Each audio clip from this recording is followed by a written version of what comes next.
નેત્રંગ ખાતે ભાજપ દ્વારા આદિવાસી સંમેલનનું આયોજન કરવામાં આવ્યું હતું, જેમાં ઉપસ્થિત રાજ્યના નાયબ મુખ્યપ્રધાન હર્ષ સંઘવીએ કોંગ્રેસ અને આપ પર પ્રહાર કર્યા હતા। ભરૂચના નેત્રંગ ખાતે ભારતીય જનતા પાર્ટી દ્વારા આદિવાસી સંમેલનનું આયોજન કરવામાં આવ્યું હતું। આ કાર્યક્રમમાં ગુજરાતના નાયબ મુખ્યપ્રધાન હર્ષ સંઘવી મુખ્ય અતિથિ તરીકે હાજર રહ્યા હતા। કાર્યક્રમની શરૂઆત આદિવાસી મહાનાયક ભગવાન બિરસા મુંડાની પ્રતિમાને ફૂલહાર અર્પણ કરીને કરવામાં આવી હતી। ત્યારબાદ નેત્રંગ શહેરમાં વિશાળ રેલી પણ યોજાઈ હતી।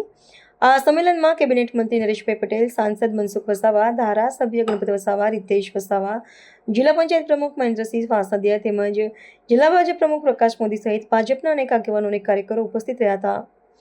કાર્યક્રમ દરમિયાન કોંગ્રેસ અને આમ આદમી પાર્ટીના 100થી વધુ કાર્યકરોએ ભાજપમાં જોડાઈ પક્ષને સમર્થન આપ્યું હતું।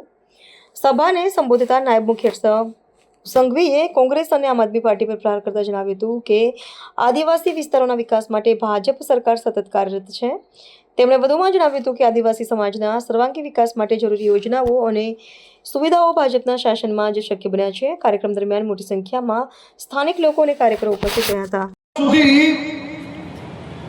આપણા આદિવાસી સમાજને માત્ર વોટ બેંક તરીકે જ ઉપયોગ કરવામાં આવ્યો। આઝાદી મળી ગઈ, આઝાદી વખતે આ અનેક ભીલ સમાજના, આદિવાસી સમાજના અને આપણા ભારતીય યુવાઓએ આ આઝાદી મેળવવા માટે જે શહાદત આપેલી, ત્યારે આ દેશના યુવાનોએ એ સપના જોઈને શહાદત આપેલી કે મારી આવનારી પેઢીઓને એમનો હક મળશે, મારા આદિવાસી સમાજના ગામો સુધી બી વિકાસ પહોંચશે। મારે આજે દુઃખ જોડે જણાવવું પડે કે આઝાદી તો આપણા દેશને મળી ગઈ, પરંતુ આઝાદીના વર્ષ સુધી આ દેશના ગરીબો, આદિવાસી, દલિત, વંચિત આ બધા જ સમાજો જોડે અત્યાચાર ચાલુ ને ચાલુ જ રહ્યો। મારી ઝઘડિયા વિધાનસભાના શ્રી પંચાલ અનંત કુમારનું બી ભારતીય જનતા પાર્ટીમાં સ્વાગત છે। કિરણભાઈ વસાવા વાલિયા તાલુકાના આમ આદમી પાર્ટીના પ્રમુખે એમની આખી ટીમ જોડે આમ આદમી પાર્ટીમાંથી વિદાય લીધી છે। અરુણભાઈ વસાવા વાલિયા તાલુકાના આમ આદમી પાર્ટીના પ્રભારીએ એમના મિત્રો જોડે આજે આ પાપમાંથી બહાર આવીને આ દેશ અને રાજ્યની સેવા કરનાર ભારતીય જનતા પાર્ટીમાં એમનું સ્વાગત કરું છું। ભાઈ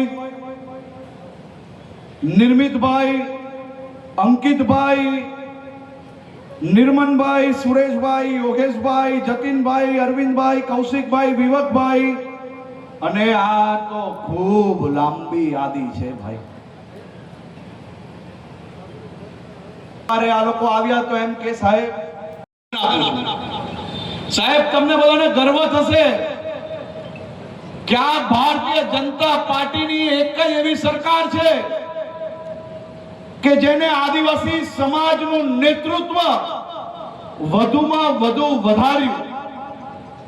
આપણી રાજ્ય સરકારની અંદર 4 મંત્રી આદિવાસી સમાજમાંથી હોય, આવું ક્યારેય કોઈએ સપનામાં વિચાર્યું હતું? આમાંની એક બી પાર્ટી, કોંગ્રેસ હોય કે આપ હોય, કયા આદિવાસી નેતાને એમનો નેતા બનાવ્યો? આપણી ભારતીય જનતા પાર્ટીની સરકારે 4 મંત્રીઓ બનાવ્યા। આપણા નરેશભાઈ પટેલ હોય, જયરામભાઈ ગામિત હોય, રમેશભાઈ હોય કે પીસી બરાંડા હોય, ચારેય ક્ષેત્રમાંથી 4 આદિવાસી મંત્રી એ મારા આદિવાસી સમાજની સેવા કરવા માટે ભૂપેન્દ્રભાઈ પટેલની સરકારમાં કામ કરી રહ્યા છે। આખા આદિવાસી સમાજના નેતૃત્વ કરવાની જવાબદારી મુખ્ય આદિવાસી મોરચાના પ્રમુખ બનાવવાનું કામ એમને કરવામાં આવ્યું। આપણે ગર્વ થવો જોઈએ કે ગણપતભાઈ વસાવા એ કેટલાય વર્ષો સુધી ગુજરાત વિધાનસભાના અધ્યક્ષ હતા. તમને કોઈને અંદાજો નહીં હશે, મુખ્યમંત્રીએ બી વિધાનસભામાં બોલવું હોય તો અધ્યક્ષશ્રીની પરવાનગી લેવી પડે, અને ગણપતભાઈ પરવાનગી આપતા ત્યારે અમને બોલવાનો અવસર મળતો. એ આ વિસ્તારના હિતમાં, આ વિસ્તારના વિકાસમાં ભારતીય જનતા પાર્ટી જોડે જોડાઈ રહ્યા છે, ત્યારે હું બધાનું અહીંયા ખૂબ ખૂબ સ્વાગત કરું છું. સૌ લોકો જ્યારે અમારી પાસે આવ્યા ત્યારે એક જ વસ્તુ કહ્યું કે અમારે ભાજપમાં જોડાઈને કોઈ હોદ્દા નથી જોઈતા, તો અમારે ભાજપમાં જોડાઈને ખરા અર્થમાં આદિવાસી સમાજની સેવા કરવી છે. અને આ આમ આદમી પાર્ટી જે ગુજરાતના સમાજોના ભાગલા પાડવાનો પ્રયાસ કરે છે, એના મોડા સાચા શું છે એ લોકો સમક્ષ મૂકવા છે. તે માટે આમ આદમી પાર્ટી છોડીને અનેક લોકો આજે ભારતીય જનતા પાર્ટીમાં જોડાયા છે. આજે ઉર્મિલાબેન ભગત ઝઘડિયા વિધાનસભાના ઉમેદવાર હતા. આમ આદમી પાર્ટીમાં એમને હજારો મત મળેલા. ઉર્મિલાબેન ભગત એ સારા કાર્યકર્તા છે, અને ઉર્મિલાબેન ભગતને બી આજે ભારતીય જનતા પાર્ટીમાં જોડી રહ્યા છે. તમારે હવે ભણવાની તકલીફમાં ક્યારેય મોબાઈલ નેટવર્કની તકલીફ નહીં આવે. અને જે પ્રકારે આદિવાસી સમાજ પર અત્યાચાર આઝાદીના વર્ષ સુધી કોંગ્રેસ દ્વારા ચાલુ રહ્યો, નરેન્દ્રભાઈ મોદી પ્રધાનમંત્રી બને, 2014 થી આખા દેશની અંદર એક અદ્ભુત માહોલ બને. આ મારી બહેનો અહીંયા બેઠી છે. કોંગ્રેસનું શાસન જેને જોયું હશે એને ખબર હશે, ક્યારેય કોઈએ પ્રધાનમંત્રી આવાસ બનાવી આપ્યા, ક્યારેય કોઈએ મારી માતા બહેનો માટે વિચારીને ઘરની બહાર ટોયલેટની વ્યવસ્થાઓ કરી, ક્યારેય કોઈ મારી બહેનોની ચિંતા કરીને દૂર દૂરથી પાણી ભરવા જવું પડે છે એમને પાણી ભરવા ના જવું પડે અને ઘર તક નલ પહોંચાડવાની ચિંતા કોઈએ કરી શકતા. આ નરેન્દ્રભાઈ મોદીનું શાસન નતું ત્યાર તક ગામડાઓમાં લાઈટ કોઈએ જોઈ છે?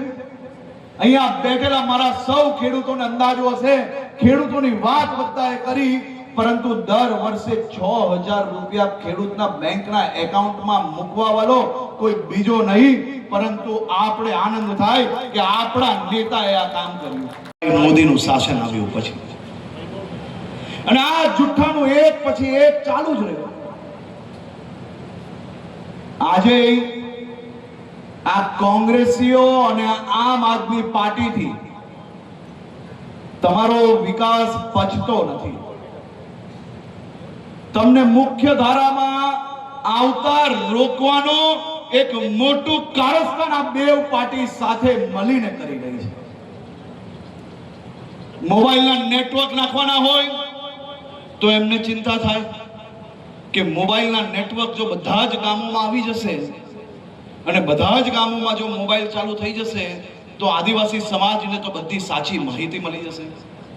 પહેલા ગામે ગામ તક રોડ કેમ નતા બનાવતા? ગામના લોકો બહાર જાય તો એને બધી જ સાચી માહિતી મળી જાય, તો પછી વોટ બેંકમાં ક્યાંક ને ક્યાંક કોંગ્રેસને નુકસાન થાય. આવા એક પછી એક ખૂબ મોટા પાયે આ સૌ લોકોએ મળીને આદિવાસી સમાજ પર અત્યાચાર કર્યો છે કે ગુજરાતની જનતાએ આ પાપીઓને જલ્દીથી ઓળખી લીધા અને ગુજરાતમાં ભારતીય જનતા પાર્ટીની સરકાર વહેલી આવી ગઈ. નરેન્દ્રભાઈ મોદીનું શાસન આવ્યું. અંબાજીથી ઉમરગાંવ સુધીના સૌ એરિયાનો સોનેરી અવસર કે સોનેરી સમય ચાલુ થઈ ગયો. વનબંધુ કલ્યાણ યોજનાની શરૂઆત થાય, આદિવાસી સમાજના ઘરે ઘર સુધી લાઈટ પહોંચે, પાણીઓ પહોંચે, ગામના રસ્તા બને, ગામની અંદર મોબાઈલના નેટવર્ક આવે, અને જ્યાં જ્યાં બાકી રહી ગયા હોય ત્યાં આ વર્ષે ભૂપેન્દ્રભાઈ પટેલની સરકારે જે નવા ગામો વસ્યા હોય, વચ્ચેના રસ્તામાં ના આવતા હોય નેટવર્ક, એ બધી જ જગ્યા પર મોબાઈલના ટાવર નાખી લેવાનું નક્કી કર્યું છે. આદિવાસીઓ સિંચાઈની ખેતી કરે એના માટે ગુજરાત પેટર્નમાં સિંચાઈની સુવિધાઓ ઉપલબ્ધ કરાવી, જંગલની જમીન આપી, એફારે એમાં બોર મોટર દરેકે દરેક જિલ્લાની અંદર બોર મોટર જે જંગલની જમીન ખેડતા હોય ને એની પાસે પુરાવો છે એવા લોકોને બોર મોટર આપવાનું કામ, સિંચાઈ કરવાનું કામ આપણી ભારતીય જનતા પાર્ટીની સરકાર નરેશભાઈ ના ગણપતભાઈ કર્યું છે. અને એનાથી વધારે વાત કરો, ઉકાઈ ડેમ બન્યો કોંગ્રેસના સમયમાં, પણ આદિવાસી વિસ્તારને પાણી મળે એની ચિંતા નથી કરી. પણ ગણપતભાઈ ઉકાઈ ડેમનું પાણી લીપ કરીને, આ સામાન્ય કામ નથી, કોઈ વખત ટાઈમ કાઢીને આદિવાસી આગેવાનોને કહું, તમે જોજો, લીપ કરીને ડુંગરો પર પાણી ચડાવ્યું અને આ ઉમરપાડા ને ડેડિયાપાડા તાલુકાને સિંચાઈનું પાણી આપવાનું ચાલુ કરી દીધું છે. આજે ખોટા પ્રમાણપત્રો વાળાને જે સરળતાથી આદિવાસીમાં નોકરી મેળવતા હતા એ લોકો આજે ધીરે ધીરે આજે આપણે કાઢી રહ્યા છે. એવા લોકોને નિયમો બની ગયા છે.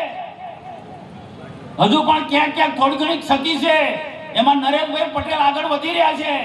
ગણપતભાઈ અને વિજયભાઈ રૂપાણીના સમયમાં જે કાર્ય થયું છે એને સાચા અર્થમાં આપણા આદિવાસી કલ્યાણ મંત્રી નરેશભાઈ પટેલ એને ફોલો, કારણ કે ઘણી વખત અઘરું છે. કેટલીક વખત સાચા આદિવાસીઓને પણ આ કાયદોના નિયમો થોડી તકલીફ પડે છે, પણ આના માટે પણ અહીંયા મંચ પરથી કહું છું કે ખોટા લોકોને કાઢવા માટે જે નિયમો બન્યા છે, જે કાયદો બન્યો છે, એમાં ક્યાંક કેટલાક પુરાવા માંગવા પડે છે, એમાં નાની મોટી આપણા સાચા લોકોને પણ તકલીફ પડે છે. પછી બેઠી લઈશું. હું વચન આપું છું, ખાતરી આપું છું, રાજ્ય સરકારમાં કહ્યું છે કે આદિવાસીના પ્રમાણપત્ર મેળવવામાં નાની મોટી તકલીફ પડતી હોય તો આવનારા દિવસોમાં અમે નહીં પડવા દઈએ. અમે સરકારમાં પણ કહ્યું છે અને જિલ્લા કલેક્ટરથી મામલતદારથી માંડીને બધા જ લોકોને અમે કહ્યું છે. અહીંયા નેત્રંગ તાલુકામાં પણ મામલતદારમાંથી કેટલીક તકલીફ પડે છે આદિવાસીના ખોટા પ્રમાણપત્રો સાચા લોકોને મેળવવા માટે, એના માટે પણ અમે કહ્યું છે. આવનારા દિવસોમાં સાચા આદિવાસીઓ માટે હક ને અધિકાર આપવાનું કામ આ ભારતીય જનતા પાર્ટી સરકાર કરી રહી છે.